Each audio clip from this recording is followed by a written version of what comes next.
Let's get you an update that's coming in. Even after these strikes, Operation Spiderweb by Ukraine, the second round of Russia-Ukraine peace talks have kicked off in Turkey.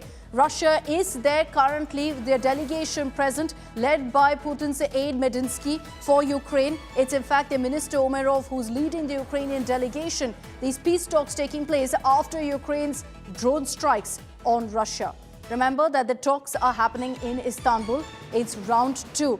In the opening statement by Turkey, the foreign minister confirming that Erdogan is in touch with both Putin as well as Zelensky. The President is in constant contact with President Zelensky and President Putin, and he is extending utmost effort. And immediately after the initial meeting, upon the orders of our President, last week I visited Moscow and Kiev, and I had the opportunity to prepare for today's meeting. We discussed the issue in depth with both parties. Okay, so the images on your screens are of the peace talks that are currently taking place in Istanbul in Turkey. You can see, in fact, those uniformed officials.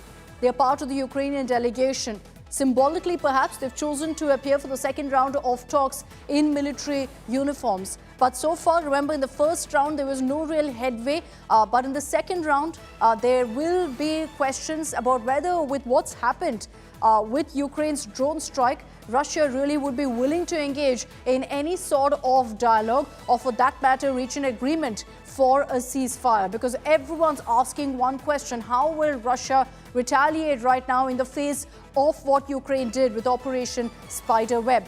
But Ukraine maintains that this was a step taken. It was necessitated to ensure that a message was sent across to Russia to come to the dialogue table and to ensure that there's talk of peace, and that's why they conducted this kind of an operation.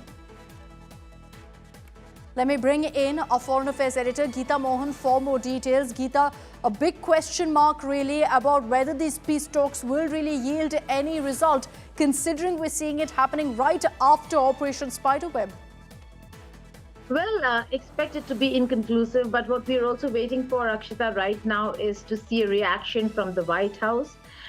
This is going to be very troubling, and not for Putin, primarily for Zelensky, because he will have to answer to the questions that now White House is going to ask, because they've been caught completely unawares. This is a massive escalation, and Putin certainly is going to respond.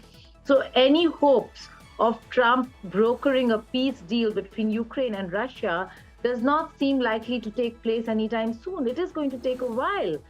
Because neither of them are listening to Donald Trump. He's been saying that ceasefire is important, that both sides come to the talking table. There was a time when you would either come to the talking table or you would not have a ceasefire and continue with your war plans. This time around, it's almost simultaneous. They're also coming to the talking table and yet continuing with the kind of confrontation that we are seeing. And this is not just confrontation. This is a major escalation. So we have to wait for two responses. One is how the Trump administration is going to look at Zelensky after this incident, because they would call it irresponsible. But more importantly, what is Putin going to do after this? What has Zelensky done, not just for himself or unto himself, but also to Ukraine as a country? That's right. So we'll have to see really how this progresses in the days to come. And you're right, Geeta, we'll be watching out for that reaction from America as well. Thanks for the moment, Geeta, for joining us with those details.